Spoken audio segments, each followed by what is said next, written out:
Good evening. We welcome you to another episode of your favorite talk show, Stephen Korean Perspectives. I'm Stephen Alexander. And I'm your host, Corinne Harris. In today's episode, we have Dr. Willodean Burton from APSU Science Department here to talk about her journey as a former professor. We also have Victor Phelps here to discuss some important information for the week of homecoming. So you don't want to miss any of this, so stay tuned. And in today's topic, Corinne and I will discuss a cancer survivor told to cover his face at a restaurant, and alleged grandmother charged in stabbing a toddler, then placing her in the oven. So kick back and relax. This is going to be a different episode and a good episode. You're in for a good time. It's SKP time.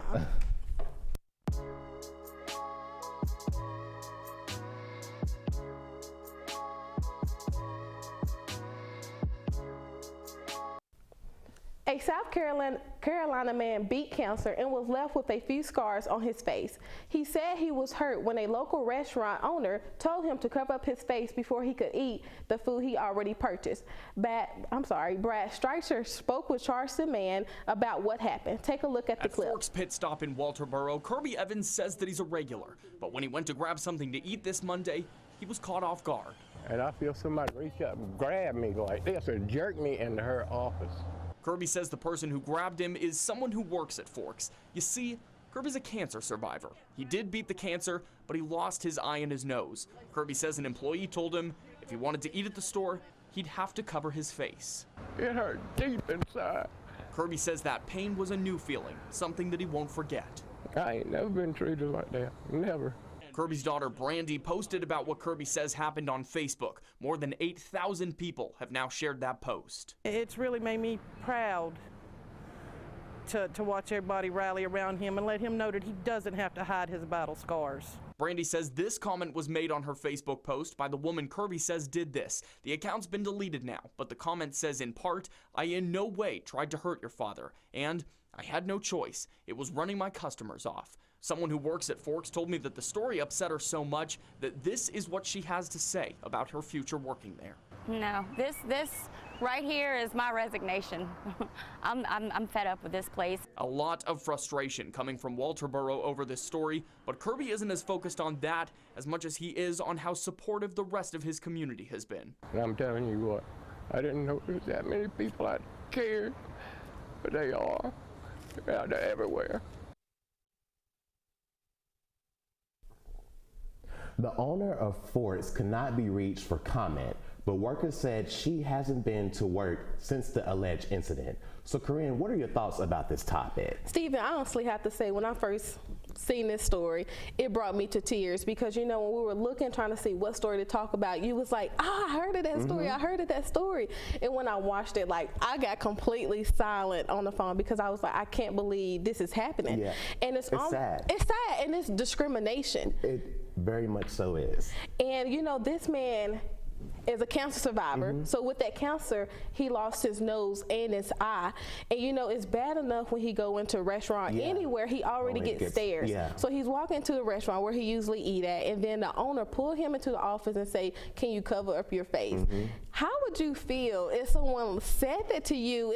I can't imagine how he felt either, because like you just said, me and my mom were discussing this topic, and she was saying the same thing. It's bad enough he gets attention on himself already as it is, and then when you single him out in front of a group of people, that makes him feel even more, I guess, emaciated.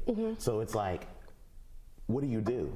You know, that insults your personhood, you know, your morals. What do you do? And I can really feel for this man, because it's like, you know, I don't have that issue, but I can only imagine how he felt, because the thing is, he's a human being just like anyone else. He's going grocery shopping, trying to feed himself and his family, just like anyone else. And why is it anyone's business what his face looks like?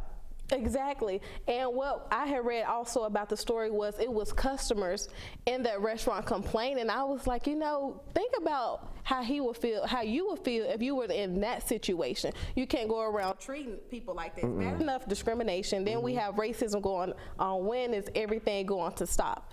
But you know, one thing that I loved when I read the story is the community is standing behind him. So, you know, it was a bad story, but he have received so much praise throughout the the story, and a GoFundMe account has been created, and it is called Counselor Does Not Discriminate. Oh, I like that so much. I did my research. You did your research. I just think people need to understand that when you look at someone, don't look at the outside surface of someone. You need to look on the inside surface. You don't know what that man went through. So it's like, or anyone else, you don't know what situation someone's going through. So when you look at someone, try to find out what's going on the inside, and then you can make your judgment. Because sometimes when we look on the outside and we don't get to know the inside, that's where we go wrong. Because sometimes the outside can look so great, but once you get to know that inside, it's ugly. I could not agree with you even more. Yeah, so. Again, we send our condolences to that man, and we wish him the best. We really do. And I guess in other news, in Mississippi, a grandmother is in custody after a baby was stabbed, placed in the oven. Stacy Jacobson has the story. You can still see the children's toys and the crime scene tape, both left over in front of the home where deputies say they are now investigating a horrific homicide. I'm a relative. Found the child and went and contacted Shaw Police Department. Sheriff Kelvin Williams says his deputies stepped in around 7 p.m. Monday to help Shaw Police investigate what they found. A 20-month-old girl dead inside a hot oven. While the official cause of the death is still under investigation, authorities have reason to believe that the child was stabbed and burned. It just stopped everybody. Neighbors like Erlene Carter came outside when blue lights surrounded the home on Martin Luther King Drive. And we were there Tuesday when investigators from the Mississippi Bureau of Investigations came back to the home to look for evidence. I thought the house was empty, really. I didn't know nobody really lived there. But the sheriff says the little girl did live there. He wouldn't say with who, but he does say they are holding the person responsible in jail and plan to file murder charges against her. The sheriff says she's probably the girl's grandmother, making all of this even harder to understand. We see a lot, but when you run across and have incidents like this that involves children, it has an effect on us. In fact, he says even his deputies are asking why. We're trying to figure that out ourselves. Along with many in this tight-knit community. You're so sorry for the family. In Shaw, Mississippi, Stacy Jacobson, WREG News Channel 3.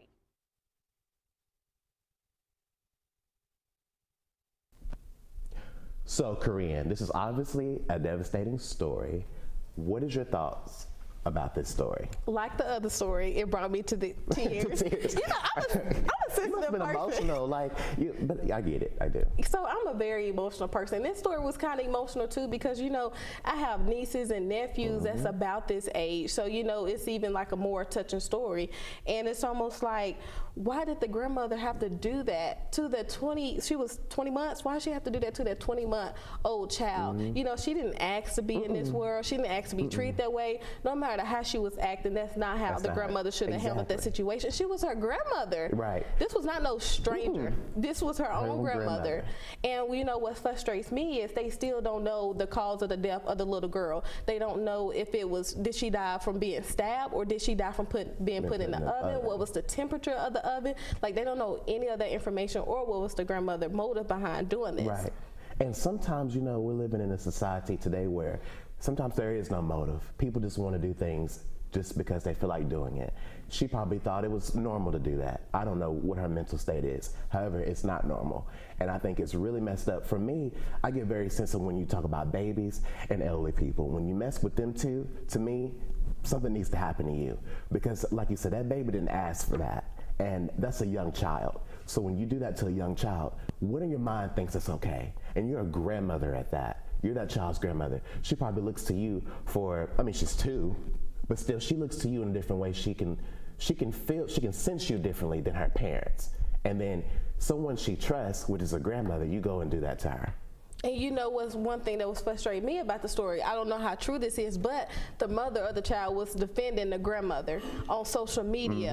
And I was like, are you serious? Like, this is your child? Like, my question, where were the parents at? Or why was she living with the grandmother? But then you're defending your mother about her killing your child. You're saying your child, like she was your first love, you loved her with all your heart, but you're defending the person who killed her.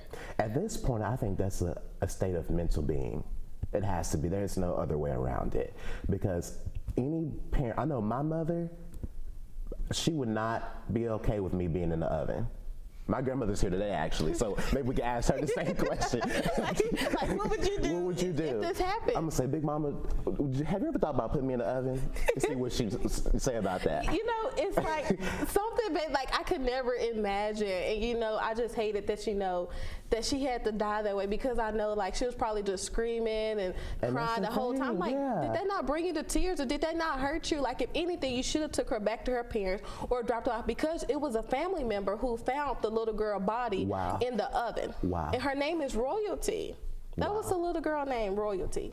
I just think it's really messed up, and I think for myself, I don't know, I just don't understand, like, I don't understand the mental state of it. I know I'm still stuck on that. I'm just trying to understand that, because like I said, how can you allow yourself to allow that to happen, if you get what I'm saying? I feel the same way you feel. When I think about this story, I'm like, what happened? Why did this happen? Why did you have to kill her? Why couldn't you just give her back to her parents? Where was that family member where was that family member before? How did you know to go over there and open the stove and find her? It's like so many questions are going through my head. Did he smell something burning and he opened the stove? Like, it's questions that we need answered. Yeah. So. Well, I'm sorry. That's like, we're going to get emotional up here, but you know, that's a sad story. But a GoFundMe account has been created for Royalty. Well, we must take a quick break, but coming up, we'll have Dr. Willodean Burton to talk about her professional career. So stay tuned, you're watching SKP.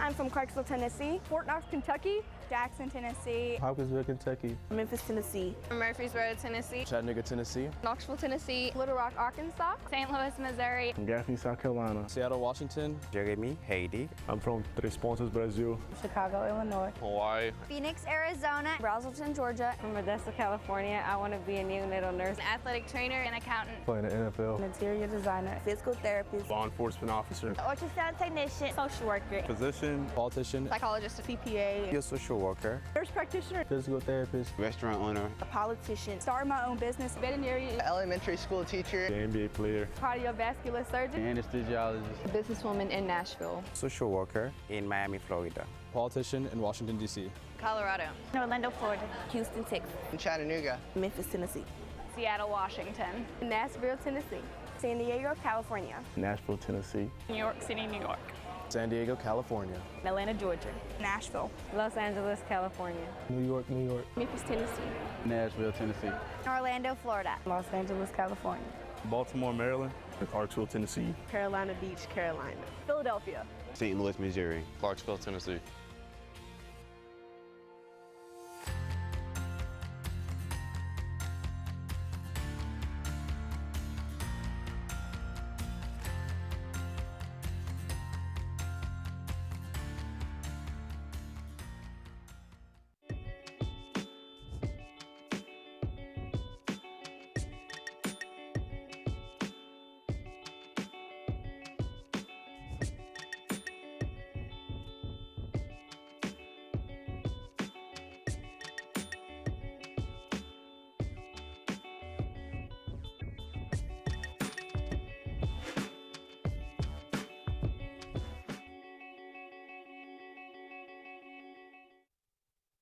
Every year, we lose 400 people to carbon monoxide poisoning. 170 of these incidents are from non-automotive consumer products. Poisoning can help to be prevented by installing a CO device in your home, having your appliances serviced by a qualified technician, even having your mechanic regularly touch up on your exhaust systems. Never have your vehicle running in a garage that is connected to a home, or have the garage door closed. Every year, we lose 400 people to carbon monoxide poisoning. 170 of these incidents are from non-automotive consumer products. Poisoning can help to be prevented by installing a CO device in your home, having your appliances serviced by a qualified technician, even having your mechanic regularly touch up on your exhaust systems. Never have your vehicle running in a garage that is connected to a home, or have the garage door closed.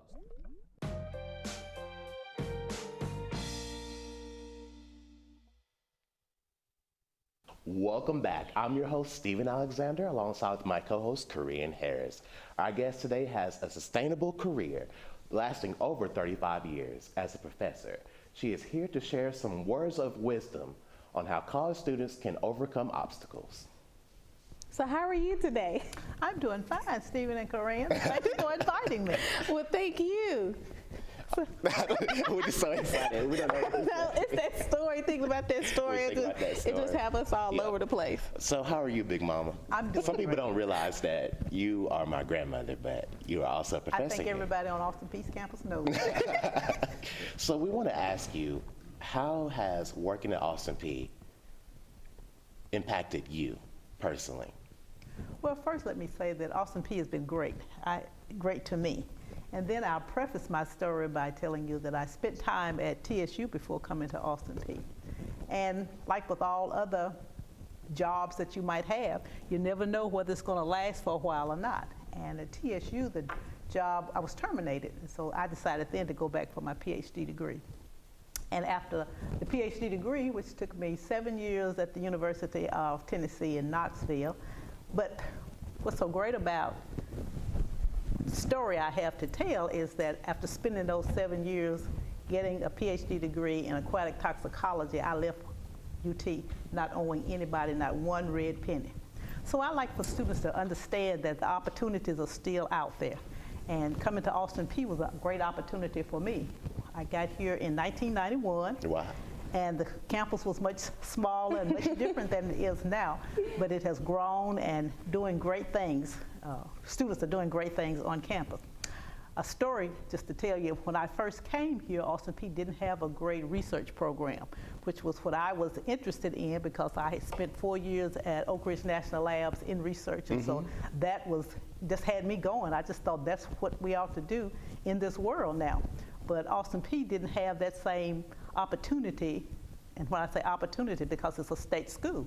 So that meant that some things had to happen in order for research to become a part of the whole program, and it did. And it has, and it's great now being at the university and seeing all of the changes and improvements that have occurred. Well, good. And our next question to you is, in high school, did you always know that you wanted to be a professor? Like, how did you just wake up one day, hey, I want to teach, and to start teaching? No.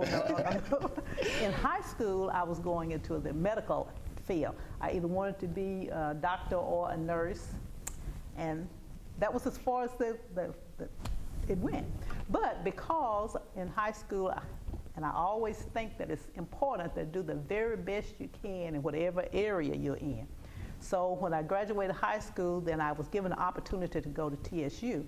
And while at TSU, I did my BS degree there, and then I went right into a master's degree. And while undergoing the master's, I taught, as master students do here at Austin Peay. So in teaching, then that gave me an opportunity to feel good about sharing the information that I had with the students that I came in contact with. So when the job, as I said before, was terminated and I went on to get the PhD degree, then I'm still in the teaching mode now. So when I graduated, I was looking for a job at teaching, and I did not want to leave home. And when I say leave home, that is Middle Tennessee at the time, because it had taken me the 7 years at UT, and I was separated from my children and my husband, and also I didn't want to go to Kentucky and to Mississippi and to all those other places that had offered me a position. And so I got a chance to come to Austin Peay because somebody else left that opened the door for me. I came here to teach human anatomy and physiology. Well, I can say you have impacted many students here on campus. Yes. What advice would you give students about balancing school and their personal life? Well, first off, I would say to them to be respectable and respect others, respect yourself as well. And then you want to be able to communicate. Whatever it is that you want or you need, the professors don't know, parents sometimes don't know, so you be able to communicate in a respectable way what you want the people that you are coming in contact with to know. And then from that respect, then you gain, I'm going to say, an open door so that you are able to communicate with and learn about other people and what they are doing. So always be respectful and always do the very best you can in your classwork and in your relationships with whomever, your family, your friends, and the professors as well. Always show that respect. And I guess the last thing I would say is what my grandfather always told me: if a task is once begun, you're here at the university, never quit until it's done. Be the labor great or small, do it well or not at all. I never heard that before. Why you never told me that? I didn't never heard it before myself. Well, now we can start telling everyone that. And our last question that we have for you: what advice can you give students about not giving up when times get hard? Well, I guess with that quote, that was part of that wrapping it all up. But always communicate. You know, I don't know how you feel. I can't read your mind. And so if you don't communicate and let people know what it is that you think, what you want, then you're going to have a hard time yourself, and they're going to have a hard time figuring you out as well. So communication, I think, is the key. Open door. Okie dokie. Well, Dr. Burton, Big Mama, thanks for coming to the show today. We must take a quick break, but when we return, we'll have Victor Phelps here to discuss some important stuff. So stay tuned. You're watching SKP.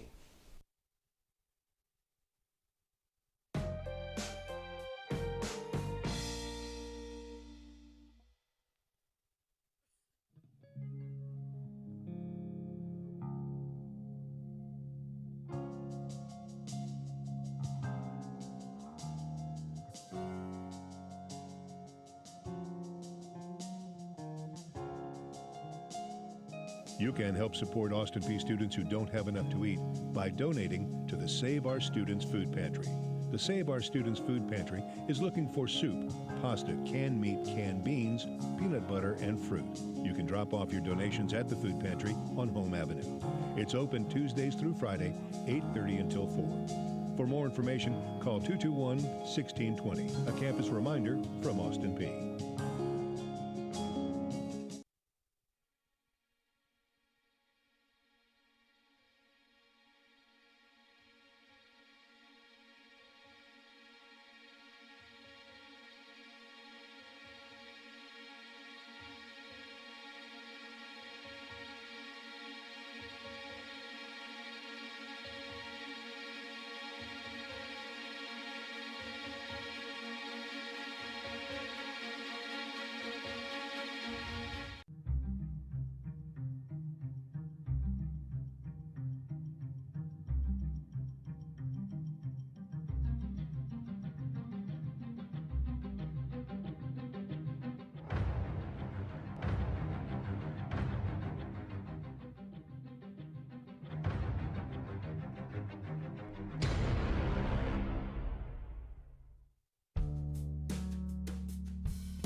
Welcome back. I'm your host, Corinne Harris, alongside with my co-host, Stephen Alexander. We have Victor Phelps here to engage us on what we can expect for homecoming. So how are you today, Victor? I'm doing great. Yeah, thanks for having me. To the show. Absolutely, yeah.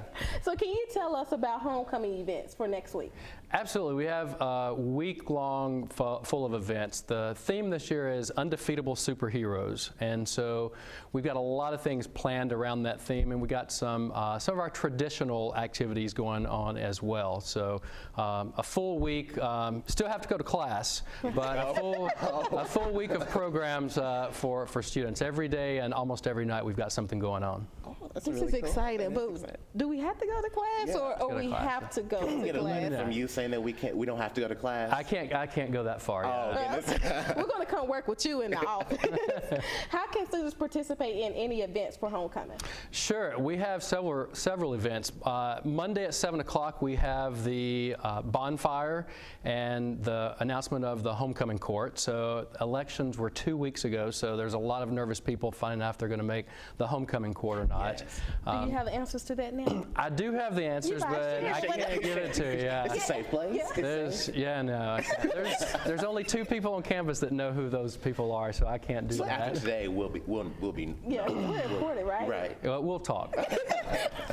Yeah, go ahead. No, I was going to ask you about the Apollo, the AP Apollo. Can you tell us a little bit about that as well? Absolutely. The AP Apollo Talent Show, I think it's our 14th year having it, and it's one of the most popular events that we have during homecoming. There are 15 acts that have auditioned and gotten selected through the Gov's Programming Council. Students choose who the students are, and so there's a lot of good talent this year. We've got several singers, but we also have some dancers and a couple of surprises in there as well. So, but it's going to be a fantastic show, and it is Thursday at 7 o'clock in the foyer. Now, is it free to all students? Yes. Free to all students. Okay, that's even better. We'll be there.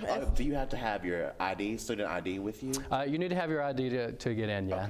Okay, perfect. So my next question to you is, what exactly is a superhero costume contest? The contest, yeah, next Wednesday at noon on the plaza. There's going to be a superhero costume contest. Any student, any faculty, any staff can enter the contest. Dress up as your favorite superhero. 2 things, though: you cannot have a mask and you cannot have any kind of weapon or fake weapon, because a lot of people don't know toy guns are not allowed on campus, and masks aren't allowed on campus. So, but yeah, dress up as your favorite superhero, be creative, and there's going to be a trophy and a $100 prize for the winner. Okay, and who came up with that idea? Like, who came up with that contest? It was something we talked about in our office. Okay. Yeah, we were just sitting around brainstorming one day of, what activity could we come up with that would be fun, and that's kind of where it came from. Do you plan on entering the contest? I'm not going to enter the contest. I'm not sure what my superhero would be. Well, we can all do it together. We could. It would be fun. So we know the football game for homecoming is next Saturday. How does student life and engagement help prep for that big day? For that day, we are the ones that plan the homecoming parade. The homecoming parade starts at 10 a.m. It goes down College Street, Drain Street to Marion Street to the stadium.